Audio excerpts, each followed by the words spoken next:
Is there a concise timeline of the history of Israel through modern times that would demonstrate to doubters why the land of Israel belongs to the Jewish people and has for thousands of years? So many think that the people who now live in Gaza have ancient roots in Israel, or as it's sometimes called, Palestine. Yeah. Well, let's see. I'm going to say, first of all, there's a book called Understanding the Arab-Israeli Conflict. It's a book I wrote a number of years ago. It's still in print. We're updating it now, but that does give you the timeline you're looking for. Secondly, uh, the idea that the people in Gaza and the West Bank and even in Israel, that they were there from ancient times, that they are the Philistines continue, that's just not true. A couple things. One, the Arabic language came to that land with the Arabic conquest in the 7th century AD. And so that's where they came from. They conquered that area.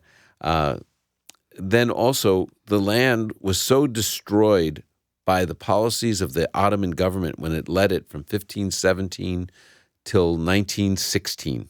That's the Turkish government was the empire that controlled, that was over the land of Israel. What they did is one of the stupid things that they did is they taxed you if you had trees. Wow. So people, what do? They don't want to pay taxes, so they cut their trees down, and it denuded the land of trees, and it took away the topsoil.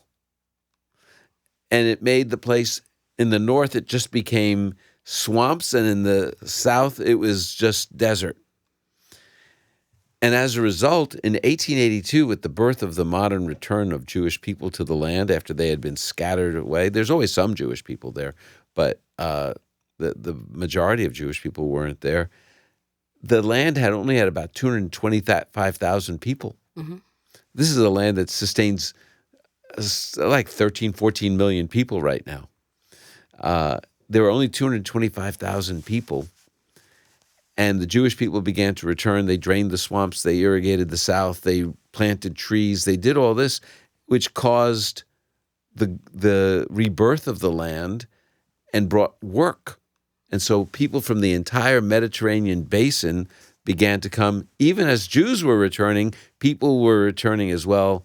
And that's where people who claim to be Palestinian today, that's when they came. So it's really two immigrant peoples. It's not like you hear they were there from time immemorial and then the Jews came and drove them out. That's just not what it was. You have the Jews returning and then people from the Mediterranean basin, Circassians and people from Cyprus, Crete, people from all the surrounding Arab states began to go there for work. And as a result, they have two immigrant populations. You can even see this in a simple book by Mark Twain. He wrote Innocents Abroad, and he talked about when he went to Palestine, as it was called, the name the Romans gave it in the 2nd century AD, to try and take the Jewishness out of the land. So what he says is you go days, you don't see anybody.